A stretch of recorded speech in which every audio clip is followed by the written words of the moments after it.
Hello, I'm your host, Elise Capron, and today on the MJCast, hey, it's just me for the EQ&A. Welcome. The following is a presentation from the MJCast, the internet's premier podcast on all things Michael Jackson. I'm a Black American. I am proud of who I am. Together, we can make a change in the world. I want to see you! I like to take sounds and put them on the microscope. There's a driving bass, you become the bass. Let the music write itself. I don't sing it if I don't mean it. Welcome to the MJCast, your source of news, discussion, and interviews on the King of Pop. So as you know, listeners, in the past, we've done Q&As with many members of our team. Jamon's done one. Our beloved Q has done one. Charlie Thompson's done one. We had a group Brit, the big Brit Q&A with Charlie came back, and also our fantastic audio editor and frequent guest co-host, Charlie Carter and Summer Habib. So we love doing these Q&As. They're a way to, kind of go outside a little bit of our normal format and, go a little bit deeper on the personal side, really have a different type of fan chat. They're fun.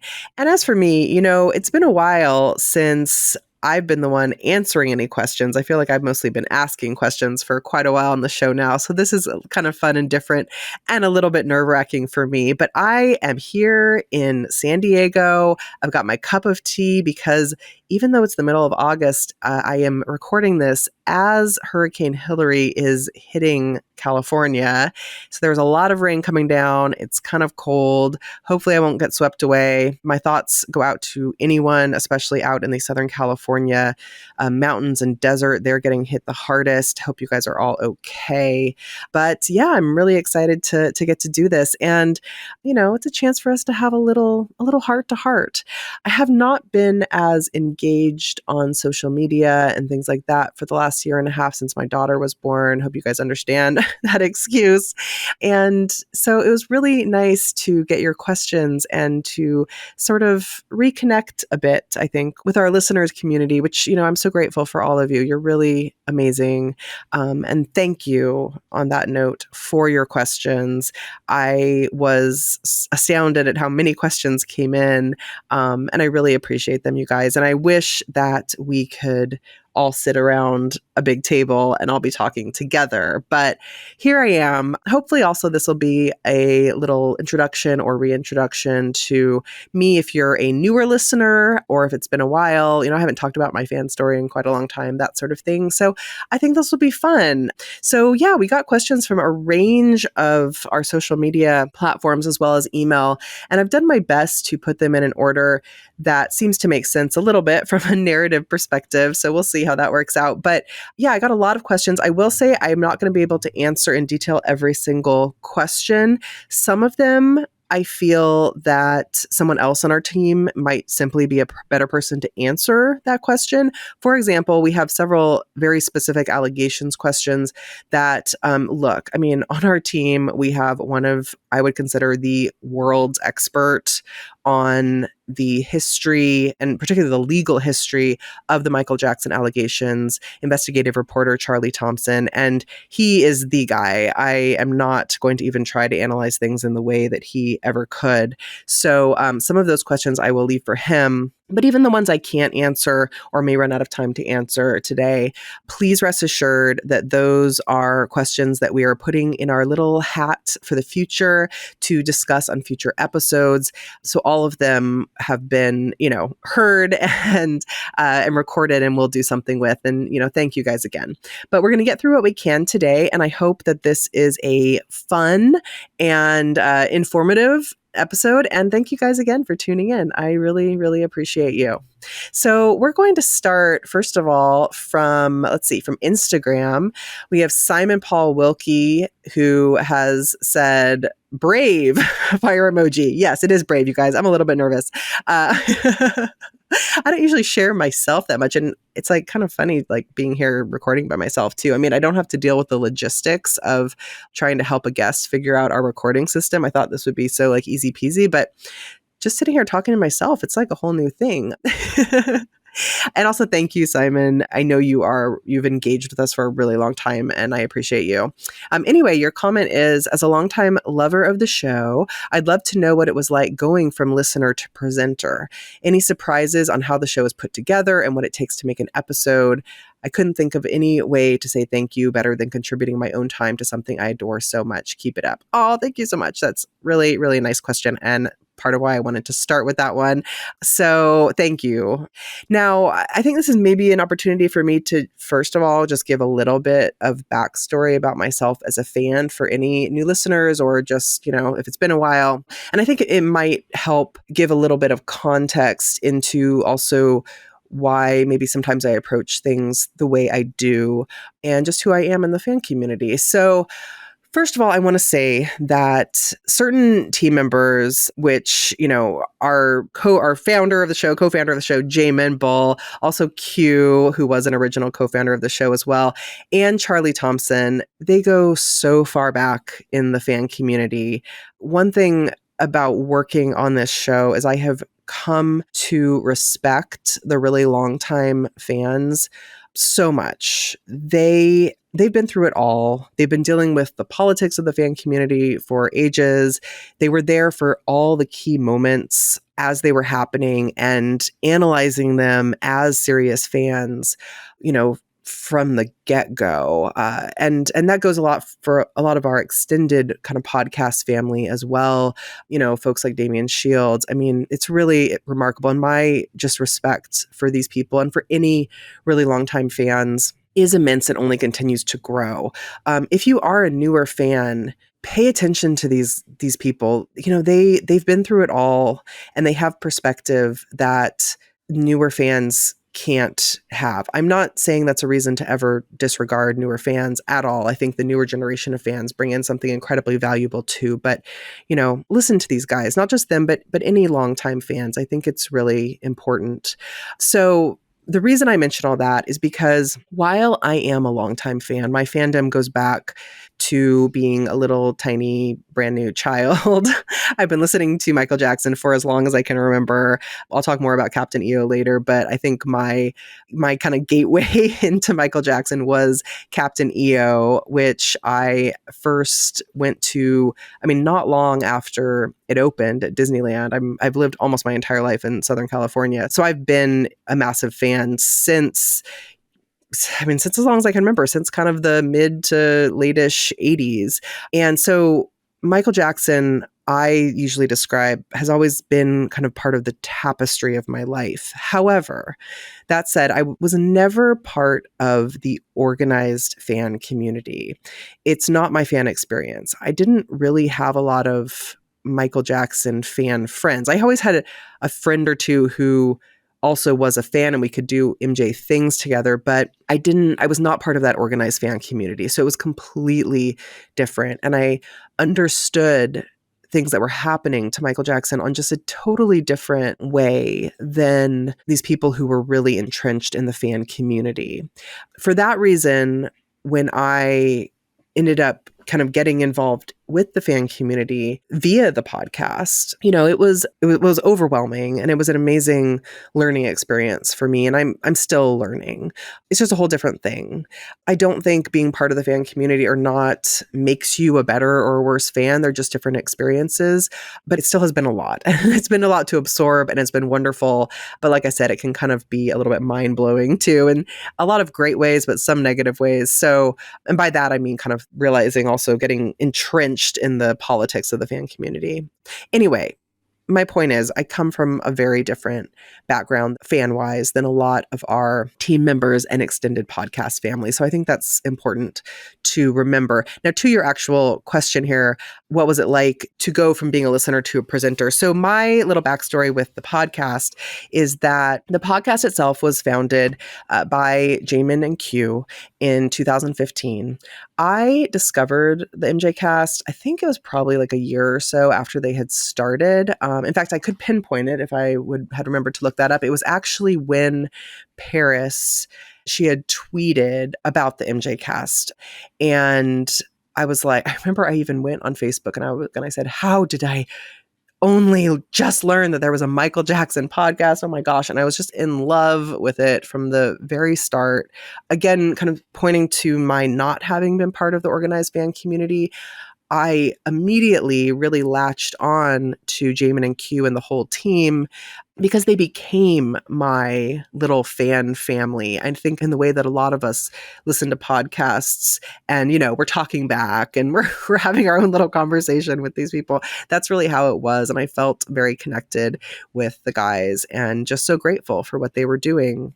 So at one point, I want to say for the record, I actually never had any intention of being on the recordings themselves. What I did want to do is I really, really loved what the MJCast was doing. The reason I loved it was because it wasn't fluff. I felt that it was being taken really seriously and that the team was, analyzing all aspects of Michael Jackson and looking at the highs and the lows of his life. That's what I've always valued about this project. I know that some people sometimes feel that we're too negative. I hear you. That's fine. But I find it to be a crucial point of the mission of this project to look at all sides of who he was, and that is actually how we get to the core of his genius as a person and an artist. I think everything needs to be there. So anyway, I was just really in love with the show and I simply wanted to support them. And I couldn't imagine how they were doing this all on their own. It was a massive project. And I thought, these guys, maybe they need help with something. I wasn't trying to wedge my way into the team or anything. I just genuinely thought, I would like to support this. And I know Jamon and Q had a couple of kind of podcast assistant teammates come and go. But I think when I approached them, it was pretty much the two of them doing most of it. And I just reached out and said how much I appreciated what they were doing. And if they ever needed, any background help, for anything, even just little stuff, that I was happy to help. That was it. And yeah, at one point but it was all supposed to just be background work initially. So at one point I think they decided, yes, we do need some help. Let's try this person. And I didn't know them beforehand, but they brought me into their circle and were just so welcoming and wonderful. And I started off doing some background projects that still haven't really, they were one of them in particular was a very, very big project that I don't know if it's ever going to come together or not. I'd like it to, but we'll see. And then it just sort of, we really had a natural chemistry, I think, and all got along. And we found that we had different skills we all brought to the table. And I started popping on episodes once in a while. And it just kind of progressed from there. Eventually and that was actually, I can tell you, it was late 2017 that I officially joined the team. And then Q, it was a couple years later, Q decided to step down and pursue some other interests for a while, although Q, we love Q. Q is still makes appearances on the show, and Q, I feel like in many ways is the heart of the MJCast, so that will never change. We miss him. Q, you have to come on an episode soon. But it was a couple years after that he decided to step down, and then I jumped in to kind of primarily run the show along with Jamon, and then of course now we have Charlie Carter, who is doing amazing, and we could not make the show without him, and Charlie Thompson, who Charlie, you guys know, is just so incredible in terms of everything he brings to the show and all the knowledge and experience and insights. We are so, so lucky to have Charlie on board. So since then, that's kind of how it's looked from our team perspective. And again, what I really do value there is we all kind of bring different skills, I think, and insights to the table. And in that way, we're able to keep moving forward. Going from listener to presenter, well, I would say just the big thing is, man, you guys, creating a podcast, it's a lot of work. It's really hard. And our team is spread out literally all around the world. So even coordinating time frames, and especially when it comes to guests who might be based in other places and might have trouble with the technology we're using. All that stuff is a lot. Covering all of social media is a lot. We're not doing that as much anymore. You guys have probably noticed. We used to be very, very active on Twitter. Charlie Thompson is mostly carrying the torch on Twitter these days. We've all kind of branched out to, I think, focus on maybe each a different platform. And also 3 of the 4 of our team have small children right now. So I know our season's been a little bit slower, but I would say, yeah, the biggest thing in terms of being on the show is, well, obviously now I'm the one reaching out to all of our guests, trying to make connections. One thing I do think I bring to the table is in most cases, I'm actually pretty good at like locking in guests and building those kind of relationships. And I love doing that part of it. And I think presenting too, it's about, preparing for interviews is a big deal, really making sure, we've got all the right questions in place. We do a lot of prep. Also, all the prep, just trying to get people on the show. Like people will say they want to come on and then they go MIA on you for 3 months, things like that. Making sure recordings actually are functional and work. We've had a lot of tech issues this year, despite using actually better programs, I think, than we used to. But maybe the biggest thing is simply that becoming part of the team, I have been integrated into the fan community in such deep, even profound ways that it's really changed my life. And I thank Jamon as my, current main squeeze on the show, and also Q for his original support and continuing friendship. Again, I was the newbie on the block, and they were so incredible and so supportive and so kind to me as I learned the ropes, navigating what it is a wonderful, but sometimes real crazy fan community. There are a lot of little, you can get tripped up real fast, and I've made mistakes along the way, but I'm always learning from them and trying to build community around me. And a big thing for me too, being part of the team, is also realizing that, every type of fan does have something to offer. We all bring something to the table, listeners and podcast team members and everyone. And I love that. And I would try to always keep that in mind. But any surprises in the show about how the show is put together and what it takes to make an episode? Yeah, like I said, I think just the logistics, it really is a lot. It can sometimes take weeks just to pull something together. And then you might have a glitch in the audio and it takes weeks to sort that out. And keeping everybody happy also, I think like you build relationships with people, and then if something gets said online that's like taken out of context, you have to deal with them being mad at you. It's, there's a lot of politics there that have been sometimes tricky to navigate. But overall, it's been an incredibly rewarding, if time consuming and sometimes stressful experience. But I really love it. And I should say, I guess, too, just being able to directly speak with a lot of these like Michael Jackson collaborators, getting thrown into that mix was pretty wild. And the fact that I can write to certain people directly and ask questions and everything still blows my mind a little bit. And it's really special. I try not to ever like abuse that access. I don't just shoot off questions or ask favors at all. I try to be very, very respectful of boundaries, which I think has long-term effects in terms of keeping things, positive and happy and getting people on shows when we need them. And yeah, I'll just keep working towards that and keep trying to put together good shows for you guys. But thank you for that question, Simon. It was nice to reflect on my background with the team. Basically, I just feel so lucky to be here.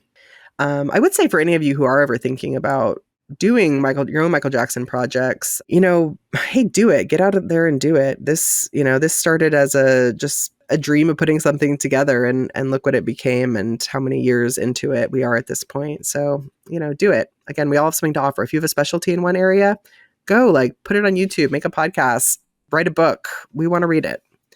We'll support it. Okay, so moving on to some other questions here. So this one is from Instagram. It's from Zolo Photo, who is actually my friend Taryn, one of my very wonderful friends, who is also a Michael Jackson fan and has always been a supporter of all my obsessions around that. So thank you, Taryn. So she asks, what are all the Michael Jackson related places you've visited and what's your favorite? So most of the places I've gone have just been kind of the standard places around LA. So I've gone to the Thriller House, of course, gone to Forest Lawn many times. At this point, I've spent many hours like sitting at Forest Lawn and chatting with friends and hugging people and having some really special moments.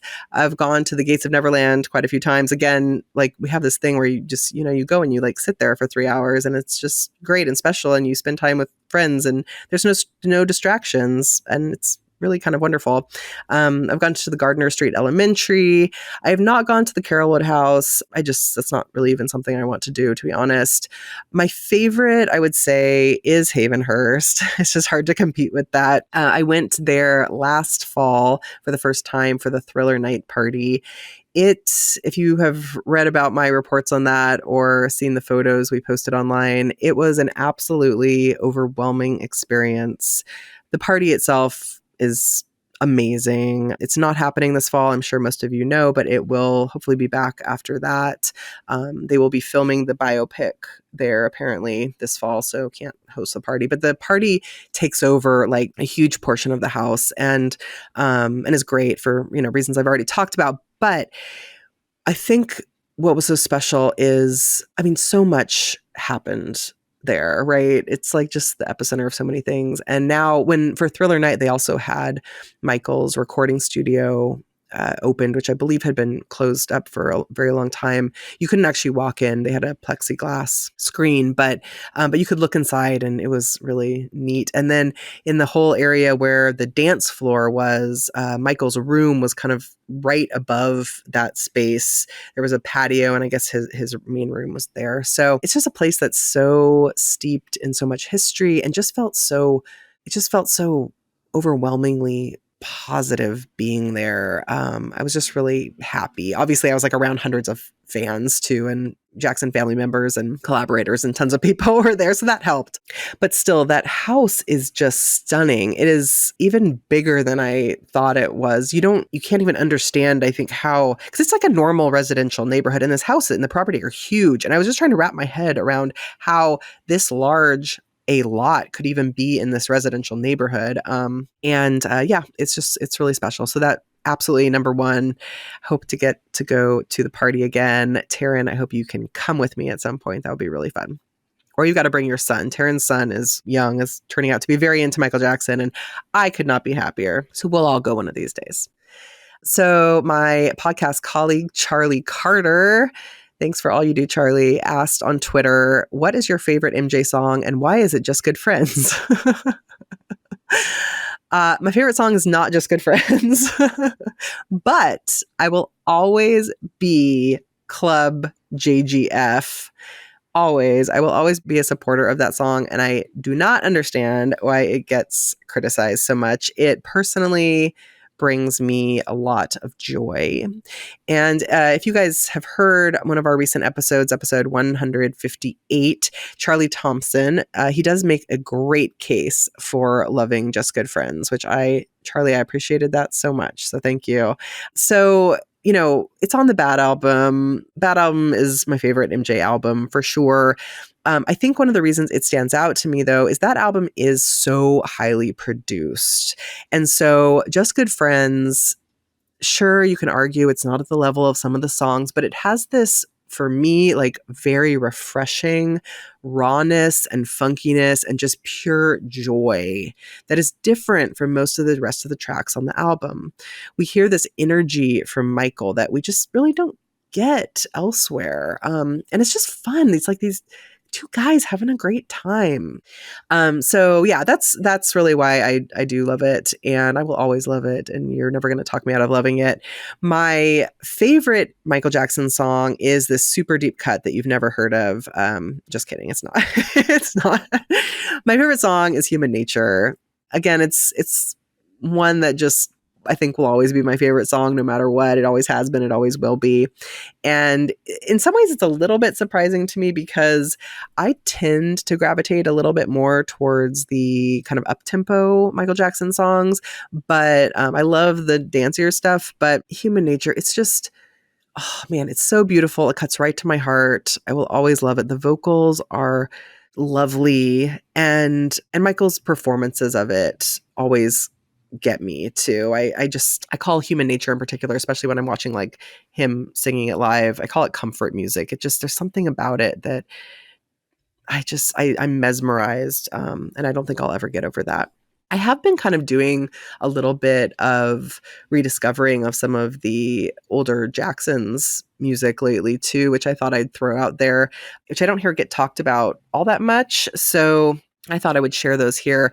So from Victory, I have really been listening a lot and loving. Another one that people are probably going to tell me is a little bit dorky, but I love the song Wait. Oh my goodness. And I know this is primarily Jackie Jackson, but I do love this song. I have had it on repeat this whole past year. I don't know why I never really appreciated it that much before, but it is one of my favorite tracks lately. And again, I think that it's about the joy it gives me. That song, I like envision this like 80s kind of dance driven kind of cheeseball movie in my head when it comes on. And I can't, even if I'm like driving, I'm like tapping my hands on the steering wheel. It just gives me joy. It gives me joy. Since I had my child a year and a half ago, my daughter, I've had a lot of stress and exhaustion in my life. And that song never fails to give me energy and give me happiness in the midst of what can be pretty stressful parenting experiences. One other song that's been on heavy rotation for me that is not one I listened to that much in my earlier life is also from Victory, Be Not Always, another ballad. That song is so powerful, so raw. Michael, you can just feel the emotion in his voice. And that song I think is interesting because it also reminds me, you know, it was recorded much earlier in his career, but it really reminds me of like a much later MJ. And again, it's a song that like I feel, it kind of surprises me. I feel like it doesn't get talked about a whole lot. And it cuts deep for me. So those are some of my favorites right now. But as for kind of all the big, you know, MJ songs, I think my faves are always changing, but Human Nature always is number one. So going on to our next question, on Twitter, Dane Thompson chimed in with another favorites question. I do want to mention first, Dane is one of those fans who does go way back. And if you have not heard it, you should definitely check out his episode with us. It's episode 112. And on that episode, we're also a bunch of longtime fans, Q, Marnie Cochran, and Raj Zaman, and our favorite Bjorn Hannibal, who's off living an amazing life right now. I'm so happy for you, Bjorn. Anyway, check that one out. That episode in particular is really great because you get this insight into kind of the longtime fan circle and some of the stuff that was going on back at the height of like mainstream Michael Jackson fandom. Marnie has some great stories. She won the contest for being like Australia's number one Michael Jackson fan. That's pretty awesome. Anyway, Dane asks, why is the bad era your favorite? I mean, it's the era I grew up with. It ties into my obsessive love of Captain EO. And it also represents, in my view, Michael Jackson at the peak of his power. For someone, I think, who had a pretty heartbreaking life, ultimately, I find this to be a comfort. So it's kind of my happy place. I mentioned that term comfort music earlier, and that's what the Bad album and the whole Bad era kind of represent to me. And now, as far as his other work, I actually would say that, I mean, like the History era and the History album is certainly the most interesting. There's so much to explore there. I think Michael was really doing his most important work. But Bad, it's just positive. It makes me feel good. I truly do feel like Michael was in control of his career and his image and kind of at the peak in many ways of like his power as an artist. And I like thinking about him that way. It's really as simple as that. I also love, regarding the Bad era, the elements of artistry, brilliance, collaboration, playfulness, and there's even a little bit of camp that was thrown into this era of his career that I just find very satisfying. So that's why I love it. It'll always be, though, connected to kind of my initial, I think, discovery of Michael Jackson, and it'll always be number one in my heart. So next we have a question from Instagram from Mum of Superstars, and she asks, have you met any of the Jackson family? Yes, I've been very lucky to meet a few members of the Jackson family. I have met Taj and Tayana, and who they recently had their new baby. It's the third T. They have 3 T's now. I'm so happy for them. Their new baby daughter, I think she's about a month or so old now, and her name is Tylee. She's adorable. So congrats, guys. Super happy for you. So I've met them. I've met TJ, I met Tito, both at Thriller Night. Thriller Night, I mean, that was like such an amazing collection of people. I did see Prince and BG there. I didn't get to really personally talk with them. I would love to meet Paris, and I would also love to see Paris perform. I really am genuinely a fan of her solo music and really admire her, so I hope I get to see her at some point. And I've seen the Jacksons also multiple times. I had hoped to get to see them backstage when I went to their really great concert here in San Diego a few weeks ago, but it just wasn't quite meant to be. I think the logistics were too difficult because Catherine was there and like the entire Jackson family was there. And so I think they went backstage immediately when the show was ending. And I think any backstage visits weren't going to happen. So that was a little bit of a bummer, but it's okay. I had an amazing time at that show. I posted photos. You should go look at our social media. I was like right up in the front row, standing next to Ron Pia and having a great time and screaming a lot. And it was great. Also, I was sitting actually pretty close to several of the Jackson family members. I was just a few seats away from Siggy, for example. And that was fun. I kind of did a few frantic little waves and I love yous over to them, but tried not to bother them too much. But yeah, that's who I have met. Hopefully can meet more of the Jackson brothers at some point. So on Instagram, let's see, the username is Etabe. I'm not sure if I'm saying that right. I'm sorry. This person asks, which of Michael's concert tours do you wish to go back in time for and watch live? The bad concerts for sure. I think probably, like History probably would have been a bigger spectacle and everything, but bad for reasons I've already told you 100%. This person also asked a couple other questions. So the next one is, which movie character, past or present, would Michael have been a good fit for? Man, I don't know. That's such a tough question. I'm somebody, I know people like to think about this. I'm somebody who, I don't know. I just have trouble. I know Michael was really interested in film, but I have trouble imagining him really embodying other characters. That's just my personal take on it. I loved him in The Wiz. I thought in The Wiz, that role like really actually tapped into who he was at that time and worked out really well. I also, of course, love Moonwalker, but there he's just playing himself, but he does a heck of a great job in my opinion. But yeah, I don't really know. It's honestly not something I think about too often. I would have been very curious to see what kind of movies he may have made if he'd actually been able to, really dive deep into that part of his career later in his life. Another question here from the same person is, was Michael cool or a dud in your school growing up? That's such an interesting question. So this got me thinking back to like elementary school too.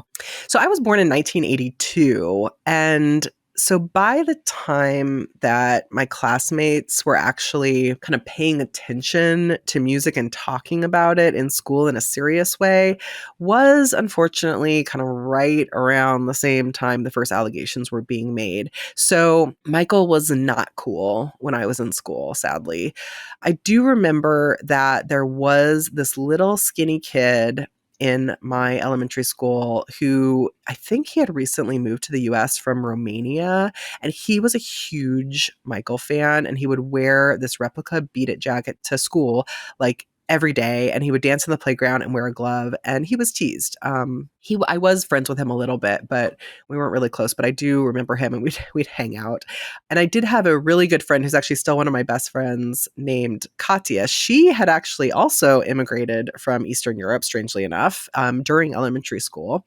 And we were both big MJ fans at the time. And I remember we were these just, still little girls, like we'd spend a lot of time defending him, and like our Barbies would have conversations defending Michael Jackson. But we were also pretty quiet kids, and at that point, looking into kind of the, early and mid 90s, I guess kind of right as I was ending elementary school and kind of going through, going into junior high at that point, Michael's image was going through a tough moment. So no, he was not cool, but that didn't stop us by any means. We were always doing our thing. And, I'm sure a lot of you had that same experience. I wish there had been more fans at my school, but I also went to school in this little beach town, and, it was a lot of surfers and things like that. So I don't know, Michael Jackson wasn't necessarily like the music everybody was listening to anyway at the time. So in any case, but I love seeing kids now who discover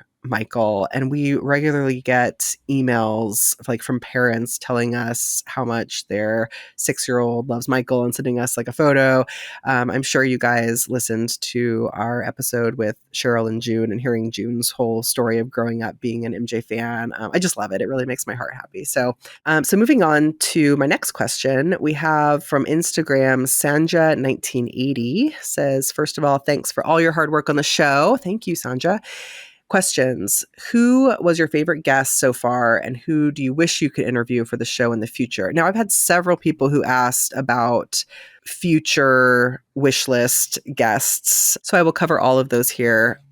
I think my favorite guest was John Barnes. John is so special to me, and I'm still so sad he's not with us anymore. And I just feel like he never got the credit he really deserved.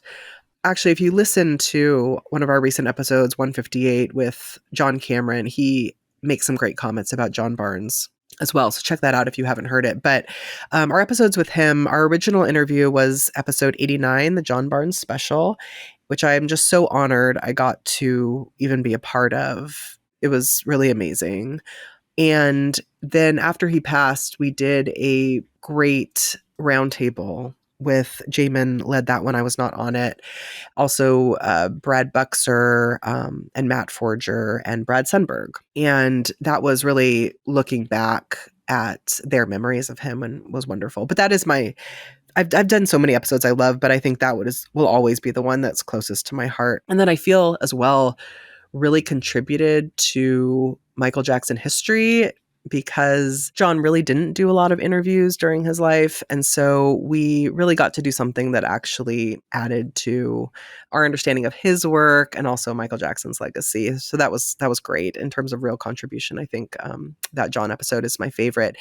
In the future, I also got asked, just to go down a question, this is connected. Konstantinos on Threads asked, with no limitations, who would you like to interview on the show? And so there, with kind of future wish list, well, as far as people who had maybe have passed away, I think Q also asked if we had anyone who isn't with us anymore who we would have liked to interview. Of course, I mean, if we could have ever had Bruce Swedien on the show, it would have been amazing. I think that it'd be amazing to be able to ask Quincy Jones certain questions. I don't know that I think he's probably probably too elderly at this point to get real answers out of him, and not that he'd probably pay attention to us anyway, but I think it would be fascinating to have like a quick and dirty interview, just asking a few things. Not that we get real answers, but who knows. I wish we could have had a follow-up with John Barnes, actually. I think there was more to explore there, and I think our interview with him opened up a lot of, additional questions that maybe still have not been fully answered. And current wish list, I would say probably Bill Petrell. I think there's just so much to talk about around Dangerous in particular with him. So hopefully we can lock that in. I do want to say, you guys, that we do have several special guests we are working on right now. But it's been one of those times where the timing just isn't quite working out for anybody. So we're working on it. We always have things going on in the background, please know. And I promise those will happen soon. I did have some great suggestions, in fact, from Porter Wolf. Now, I need to say one thing about Porter, you guys. Porter, I don't know Porter. Porter, if you're listening, I don't know you that terribly well, but you have been communicating with us for years now. And Porter, I have to give you credit. You are an amazing person. Porter sends us feedback on episodes all the time. He sends us these incredible, like, deep dive questions. He is one of the most deeply engaged and informed, and I think younger, I believe you're still fairly young, Porter, fans I've ever met. And he always just immediately has all these incredibly intelligent, detailed questions about studio history and about all kinds of things. So, Porter, I think you need to, at some point, start your own podcast because, Porter, you have done so much research and have so much info in that MJ fan brain that I want to hear about everything you know. So please, please consider doing a project in the future. I would love to hear from you. But Porter did actually have some names I thought I'd throw out here that certainly could be worth adding to our wish list. He has Buzz Cohan, Freddie DeMann, Gary Hearn, also Bill Bottrell, and Nick Brandt. So, Porter, help us make it happen. We would love for you to to help us with our wish list. Porter's great. If you don't know Porter, go find him on social media. He's awesome. Okay, I'm going to move on to, let's see, a question on Twitter from Jay. And also had asked about guests and said, if you could be on the set of only one of Michael's short films, which one would it be and why? Can I say Captain EO? I don't know. Does that count? It would be Captain EO if I'm allowed to do that. But maybe that's cheating. If I can't do that, then probably Smooth Criminal. I think the dance sequence in Smooth Criminal in particular is just beyond mind-blowing. And to be in that room in this like fairly small set with what was going on choreography wise on that short film, I think would be, I just can't even wrap my head around it. So yeah, I mean, iconic Michael Jackson, right? Like, you just can't do much better than that. And again, I mean, MJ, like, in his absolute element. So that would be my top pick, I guess. So next question from Twitter, Ganesta Coleman. This is another person. Ganesta, you have also been a really long time listener and you always engage with us. And please know we really appreciate it and appreciate all the support. So she asks, why don't you have a live stream and a call-in show so MJ fans can talk openly on different topics? Thank you so much for coming into my life. Oh, thank you. So we don't do a live stream. It's just because it really doesn't fit our format. It's just part of our approach to how we do things on the show. I think we like to do pre-recorded interviews and discussions because we like to, edit them we don't edit the content, just so you guys know. Every once in a while, if there's some really, really important reason to take out one's question or something, if the guest asks us to or something like that, we might make a small content edit, but that's extremely rare, just so you guys know. And I bring that up because every once in a while, I will get a question from people saying, do you guys like edit it so an interview tells a certain narrative? We do not. We absolutely do not. Like I said, it's extremely rare for us to actually cut any content from an interview. Our editing process is 99.9% just about having clean audio and making sure to kind of take out if somebody needs to go to the restroom or something like that.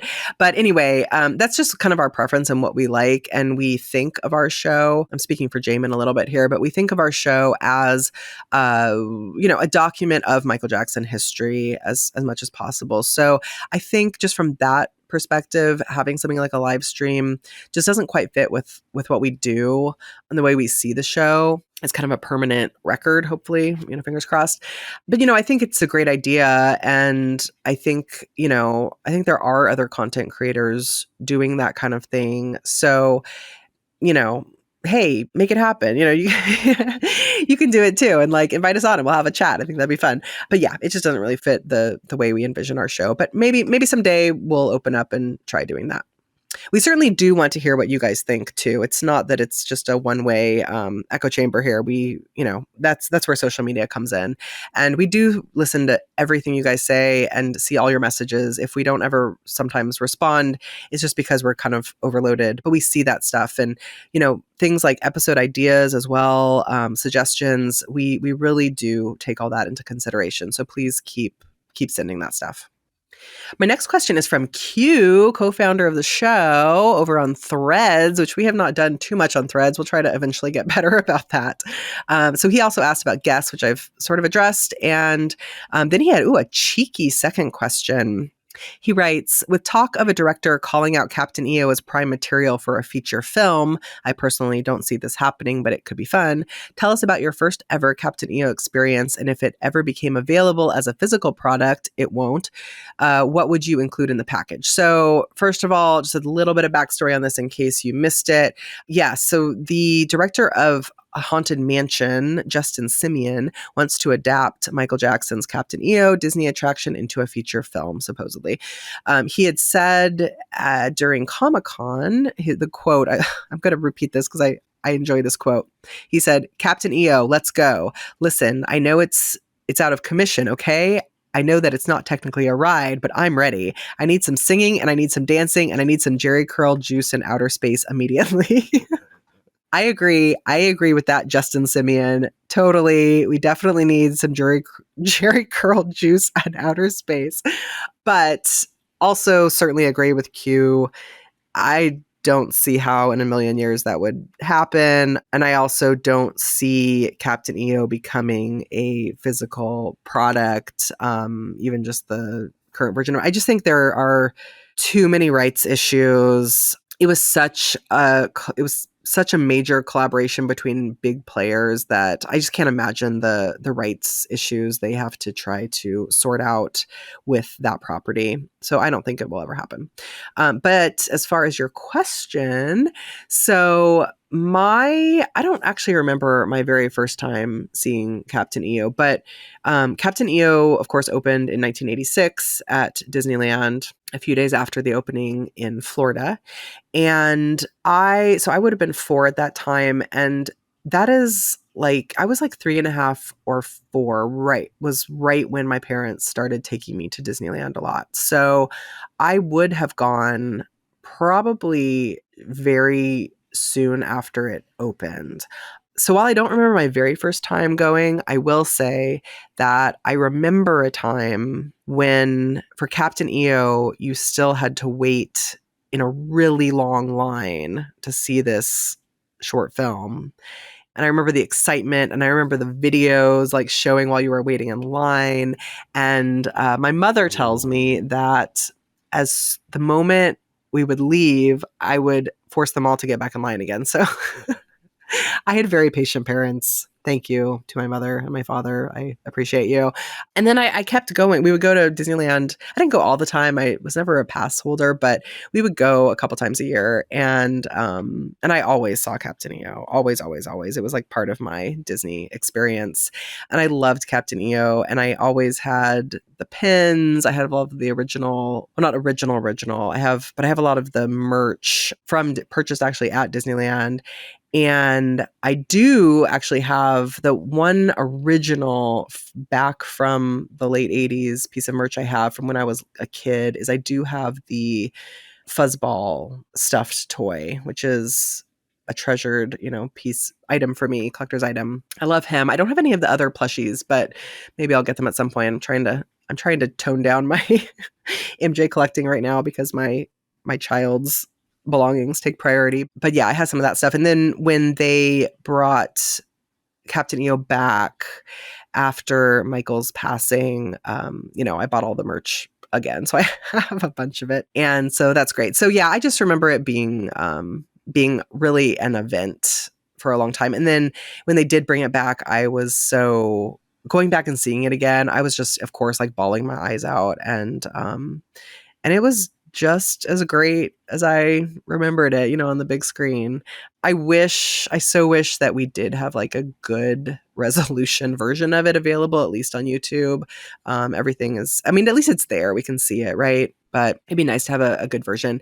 In any case, about a package, dude, there is so much packaging and merchandising opportunity with something like Captain EO. So if it ever were to be released, I think that, okay, number one, I would love if they would do Funko Pops of the characters. So of course, Captain EO, but Fuzzball, Hooter, Idy Odie, Major Domo, Minor Domo, love, perfect. They fit that format perfectly. It'd be fantastic. They did have those little figurines, at the time, which are pretty cool. But I think the Funko Pops would be great. And also, I think these days there are, it would be awesome with like a product, of course, to have like a little, visual like documentary booklet with it. Again, because so many people were involved in this project. It's staggering. I feel like we don't really see stuff like this anymore. But also, if they were going to try to do some creative merch stuff, I think there are some great artists doing Captain EO tribute stuff these days. So there's Anna Maria Ward, who's, I know been connected. We've known her for a long time at the show.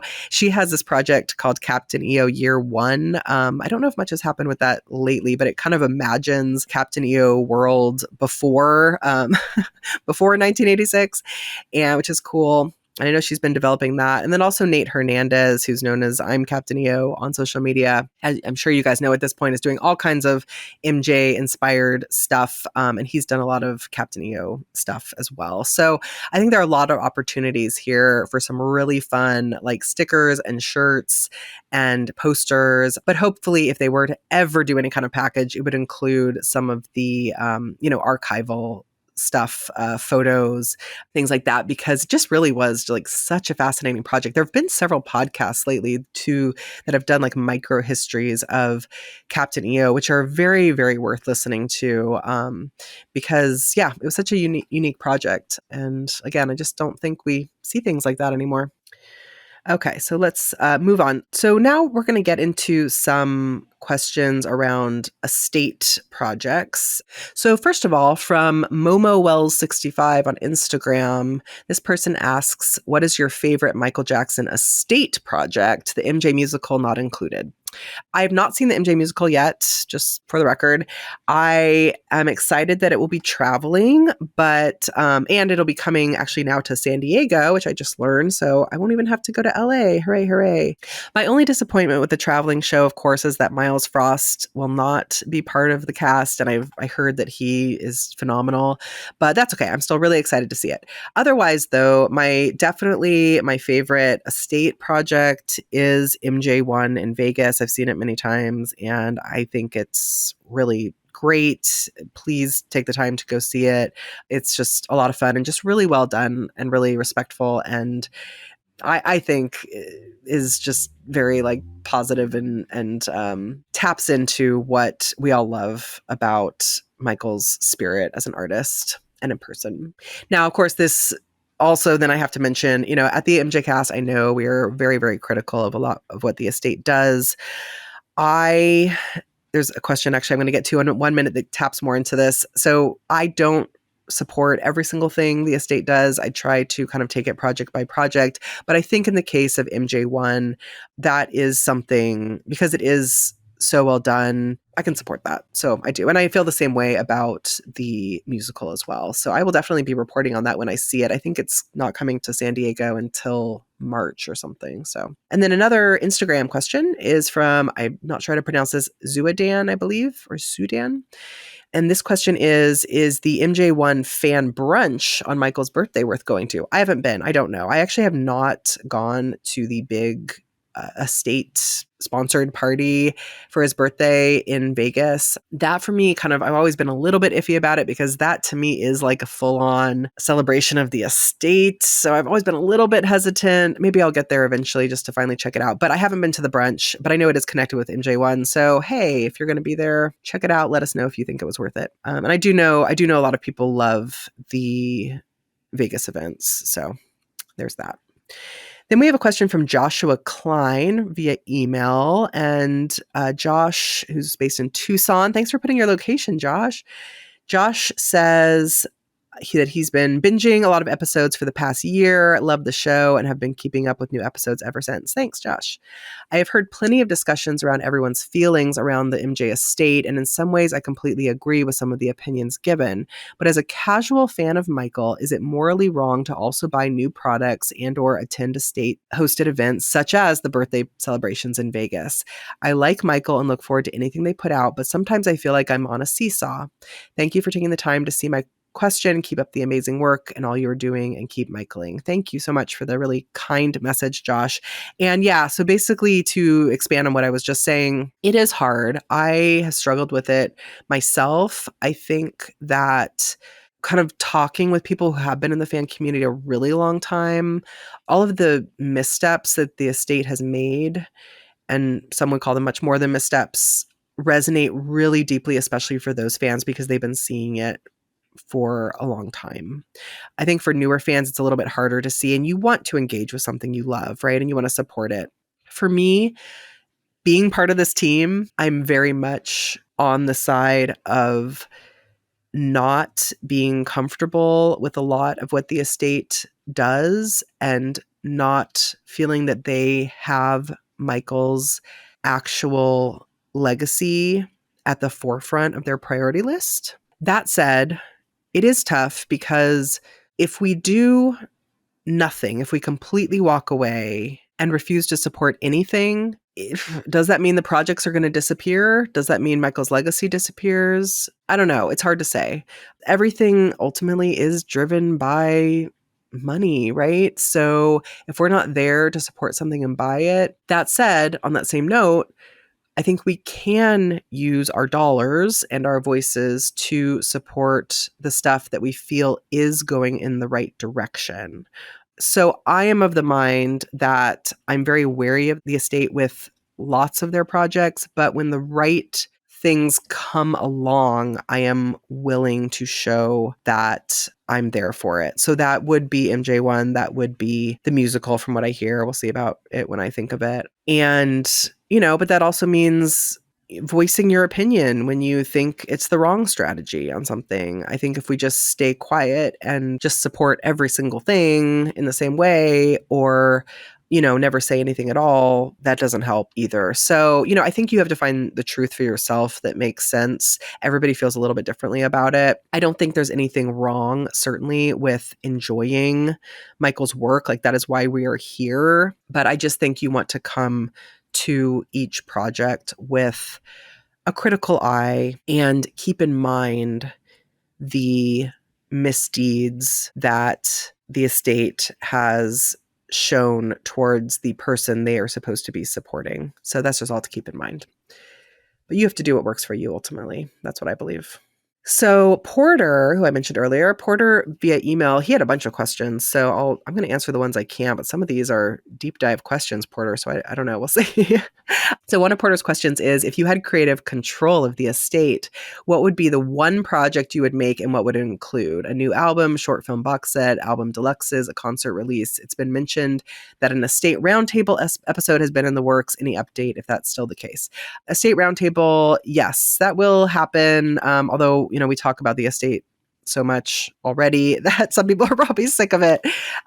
We will figure that out. But as far as your main question here, so this is like really simple, but I would love a big fancy box set of his short films in high definition, and with if we could add some concerts in there, that'd be great too. But I mean, Michael's work was so defined by his short films. They're so crucial to how we look at his whole body of work, and that the Vision box set, for example, was just truly terrible. So I realize these days probably the priority is to actually slowly roll out remastered short films online. That maybe is their plan, to do that over the course of many years. And I can support that. I think it does make it accessible. I don't know that a newish, let's say 22-year-old fan is going to go buy a box set of CDs. I mean, how many people even have CD players anymore? But I still think a really beautifully made box set with remastered short films could still be the kind of keepsake and collector's items that would sell. I think there would be a market for that. I think it'd be well received in the community with some kind of, nice booklet with it. That'd be a nice thing to have. And that's all that's the stuff too that I know there's some controversy over, should the estate be releasing certain unfinished pieces, and I mean, I'm of the mind that as long as they're presented as unfinished pieces, I think it's really interesting to hear some of that stuff. But I also know that Michael sometimes felt strongly about only wanting to release things when he really did feel they were perfect. And of course, for him, perfect was a very, very high bar. But the short films, he did want those to be released. And it would just be nice to have a really nice quality collection of them to keep. I don't know if that's going to happen in the online world we're in now. They may just say there's not enough market. And I would also love to see some of the concerts in good quality and also on DVD or Blu-ray. Again, will that happen? We're probably more likely going to see that stuff be released online. But even that I would take that, right? Like right now, there's just not much. So fingers crossed. And Porter, again, I think you should make a podcast, and I want to hear all your thoughts on all this. Porter had also asked a couple of questions regarding level of completion for songs like Buffalo Bill and Make or Break. And what about Rich Girl, which was made with Brad Buxer during history? Honestly, I don't have any grand insights into those songs beyond what gets circulated in fan discussions anyway, so I don't have a lot to add there. And lastly, Porter had asked about John Barnes and if there were any stories he told at the seminar where I saw him along with Matt Forger and Bill Bottrell, pretty special, that I was unable to ask during his special episode. Porter, I really want to answer that question, but I actually need to find my notebook from that seminar. And at the moment, I don't remember where I put it. So I'm going to answer that question eventually. I promise I will get back to it. As you can see, Porter is just amazing, you guys. So Porter, get your project going here. I want to see it. I'm going to move on to some other questions. So Mixing History, this is on Instagram. That's JD, although JD, I believe you now go by Jace Bain. He makes music. He's a talented guy. History in the Mix YouTube channel. You should check these things out. He does videos about Michael Jackson, but about, I know, Elvis and 80s movies and like Back to the Future and all kinds of stuff. So he does great work. He has asked this question. You're writing the upcoming MJ biopic. How do you open and with what song? So this gets into all my feelings around the biopic, which we had a couple other questions about as well.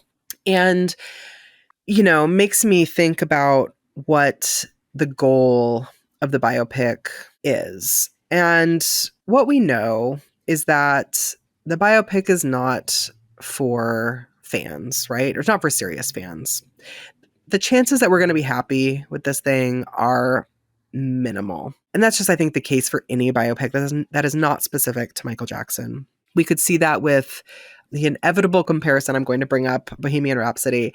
I know that film was beloved by a very general mainstream audience, but anyone who knows anything about Freddie Mercury and Queen found that film very problematic for all the factual inaccuracies in it, which of course are extra problematic when you think about the fact that a film like that ends up kind of rewriting history, right? That becomes the history.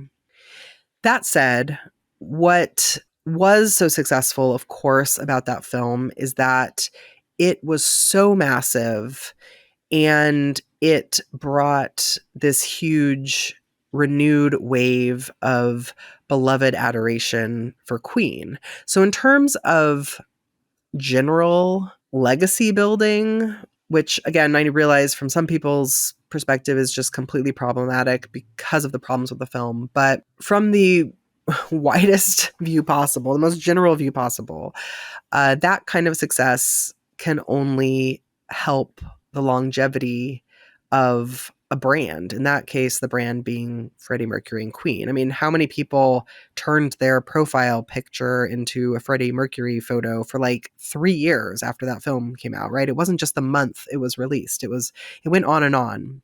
And when I talk to people who really loved that film, what they loved about it, they don't, for them, it's not a problem that there were some historical inaccuracies. But what they loved about it was that they felt like they were getting to the heart of like who Freddie Mercury was as a person and artist, right? We all know this. What I enjoyed about Bohemian Rhapsody was the recreation of the Live Aid show. So I never got to see Queen live, and that scene for me brought Freddie Mercury into life in a way that will always stay with me, because I understood a little bit like who he really was. I mean, I've always been a Freddie Mercury, like very casual fan, but I don't know that much about his life. But that performance, you know, it brought me home, right? For better or worse. And the ripple effects, I would say, of that film were remarkable. So turning to the Michael biopic, I think, you know, the goal ultimately is the same, because they're not going to make fans happy. I don't think there's any scenario where they could make fans happy. I think taking Jafar on as Michael is a brilliant move, because, and it's probably the closest thing to be able to make fans happy for, you know, a couple of reasons that are going to be clear to any fan. Number one, there's no one in the world who looks like Michael Jackson, and he is about the closest person probably on planet Earth who could possibly resemble Michael Jackson. So that does help.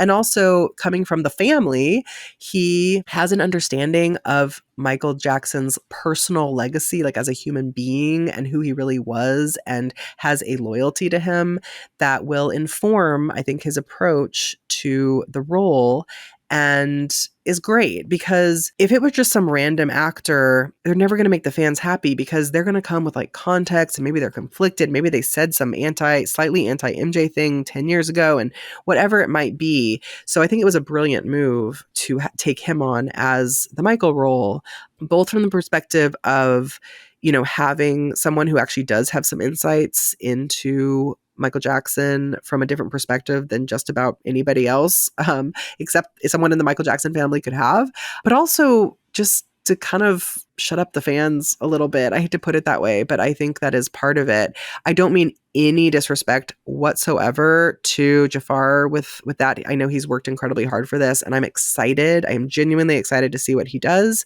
I can't wait. But I do think those elements I mentioned come into play a little bit as well. In terms of the film itself, yeah, my hope is just that it will capture a little piece of who Michael was as an artist, and that people will remember that he really was the best, the greatest of all time. Like, he really was. And to be reminded of how much he dealt with in his life. And even through all that, he created some of the best music and best performances ever in the history of mankind. So to your actual question, Jace, about how do I open with what song? With the context of what I just said, I think that keeping it laser focused on who he was as an artist, as the king of pop, I think from a super general mainstream perspective is the way to make this work. So I kind of think opening with him like on stage, like even from his perspective or something, and like seeing like on, I don't know, at Wembley or something, doing Human Nature. I mean, oh my gosh, like maybe at first, like from his perspective, like looking out at this massive crowd, just letting it sink in initially from the opening scene of the film, just that this artist was on a different level than we can understand. And I think maybe putting it in that larger than life context, then hopefully if we get the really human side of it later in the film, it'll also kind of hit home the idea that, you know, he was dealing with some really human struggles in the context of this experience that none of us can understand. Like, I just don't even know how I don't know how he got through, like even he didn't have a normal life, right? But anything even resembling functioning like a normal human being must have been so hard with the scale of celebrity and grandness he was living in, and complexity too. So I don't know. I was thinking kind of, yeah, on the stage, like from his perspective, and then maybe that be kind of an opening scene, then kind of going back a little bit and using a song like Music and Me or something, like really ground us in the music and the performance. It's who he was.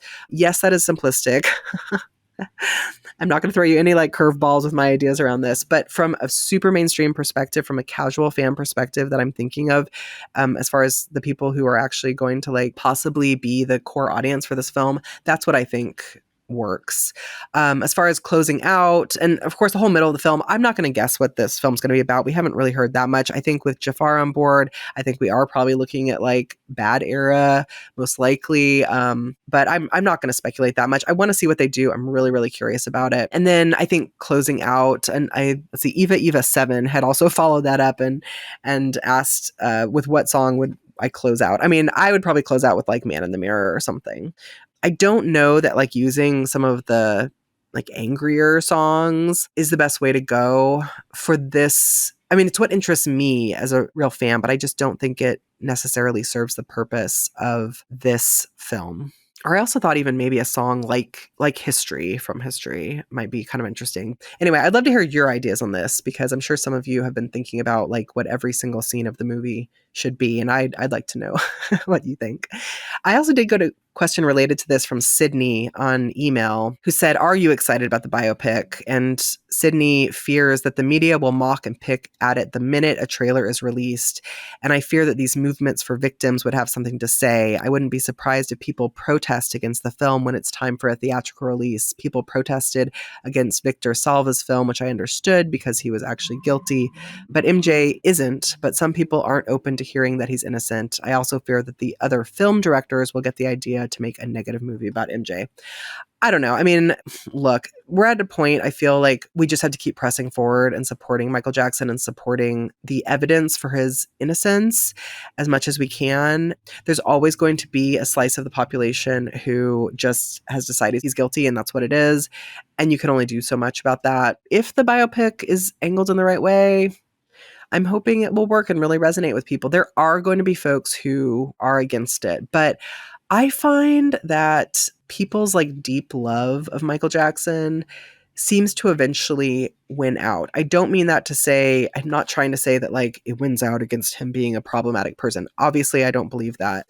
I believe he was innocent and, was the victim of extortion and everything else along the way. But from the casual fan's perspective who's still debating these things or hasn't done the research, I think that keeping them anchored to who he was as an artist, keeping them listening to his music is key. And then I think hopefully over time, as the truth becomes more and more apparent, that set of the casual fan community will get fully on board with his innocence as well, if they're not right now. But keeping them anchored, I think, to the music is primary to all that. I don't know. We'll see. We'll see what happens. Fingers crossed.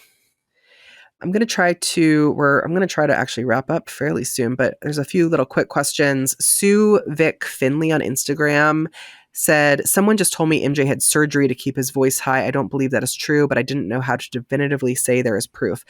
Sue, there are plenty of clips online of Michael Jackson speaking in a deeper voice, so I don't see how that would be true. And I think showing those clips is evidence enough of that. So just Google or, look that up on YouTube and you will find lots of stuff. Another question from Sue is, "We saw MJ the musical. Yay. There was a part where he was signing papers to leverage Neverland against the Dangerous tour. Did something like that really happen?" Charlie Thompson has addressed this, I believe, previously on the show, that as far as he knows, and also as far as I know, nothing like that ever happened. It seems to be something they added for dramatic effect. I don't know why they added it because it does seem to be causing some confusion. Another question from Sue is, "How can I watch Sonic Fantasy? It does not seem to be on any platform."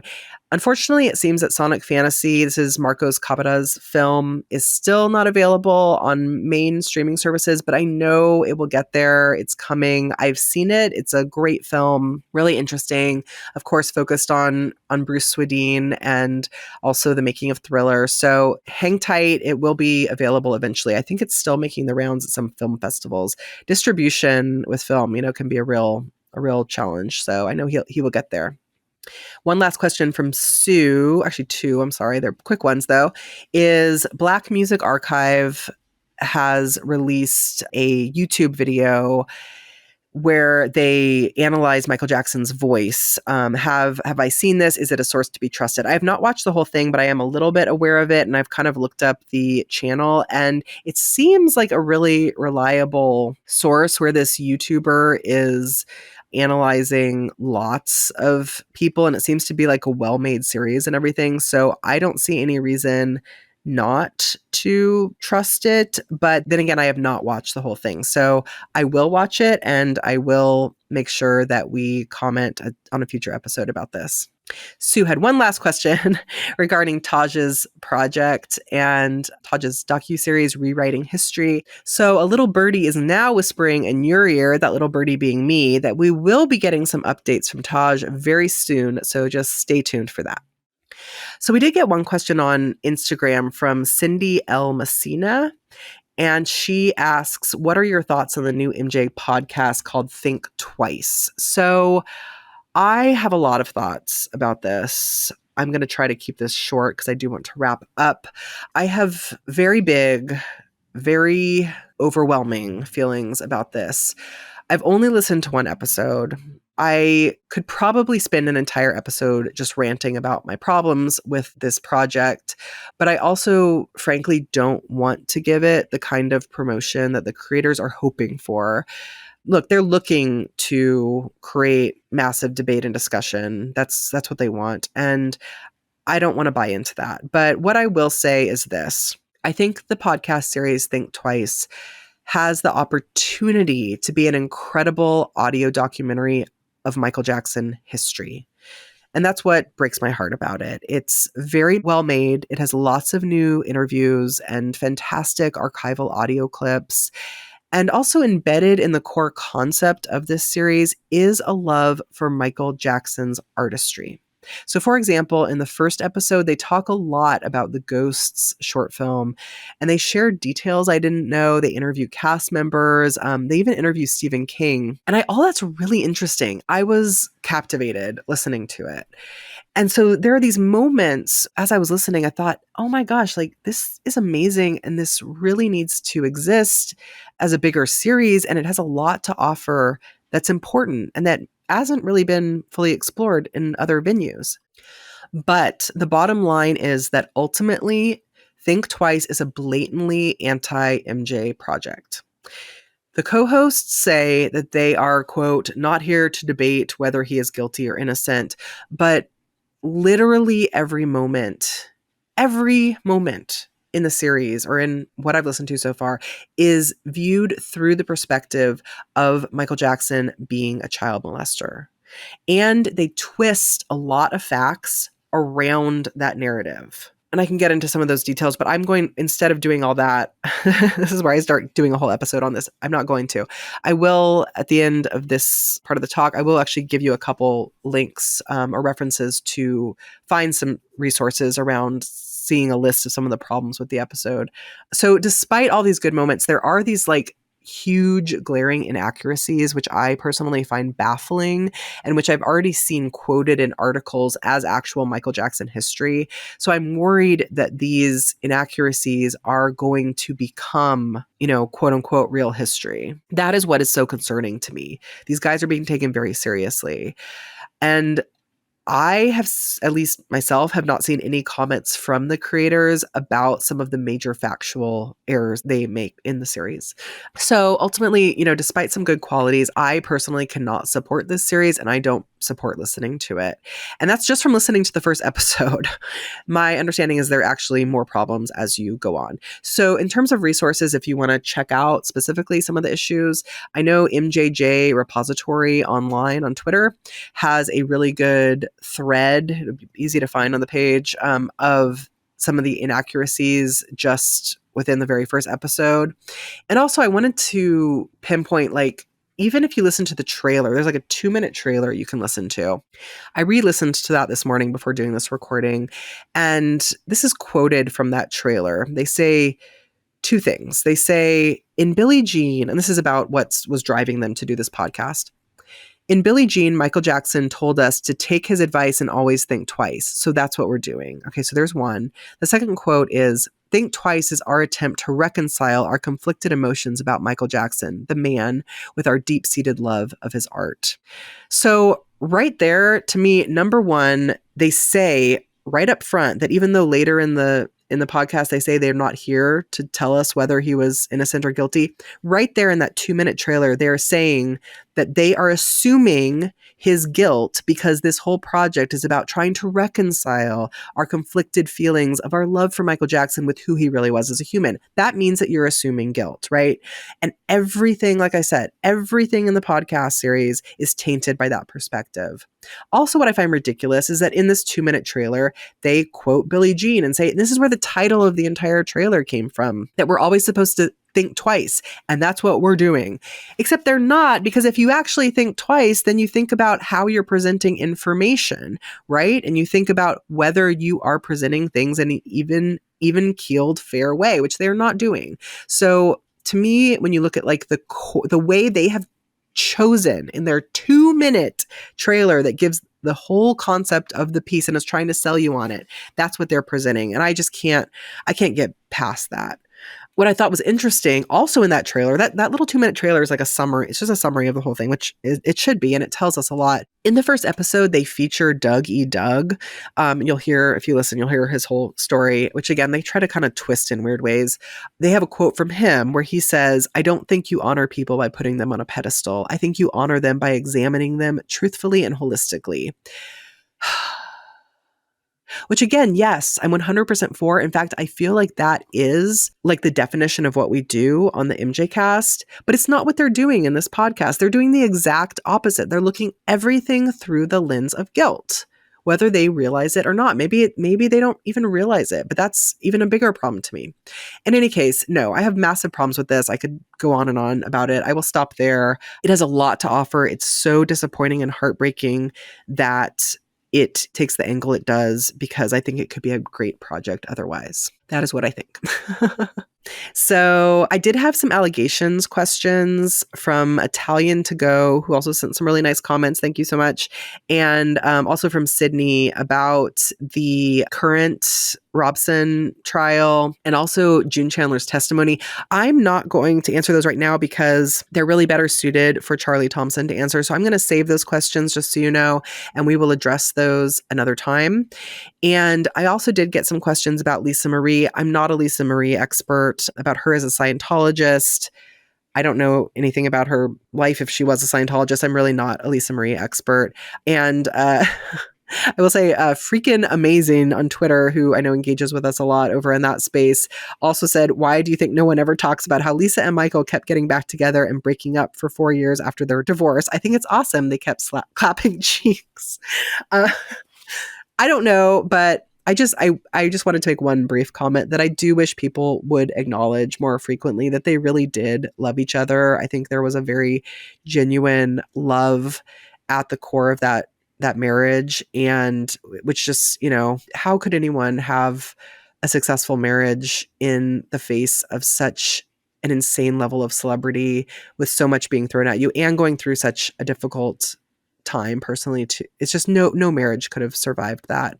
But I do wish we could kind of change the narrative around that relationship. I feel like I always hear a lot of negativity, and I think there was something beautiful at the center of it. And then I also wanted to just briefly mention and give you guys a shout out that J Sing 1385 asked if we can do a roundtable on living with Michael Jackson. Great idea. It's something we'll definitely consider.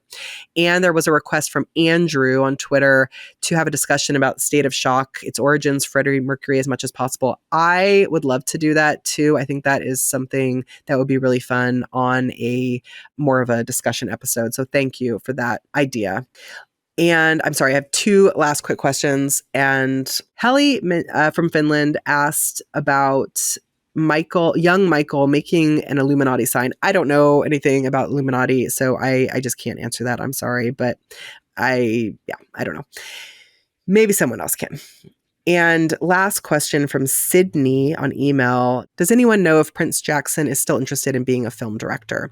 I'm not personally sure, but I believe it is still in his realm of interest. I did actually reach out to John Muto at Heal LA to find out more about Prince's current role with that program, just to kind of figure out what his priorities are career-wise at the moment.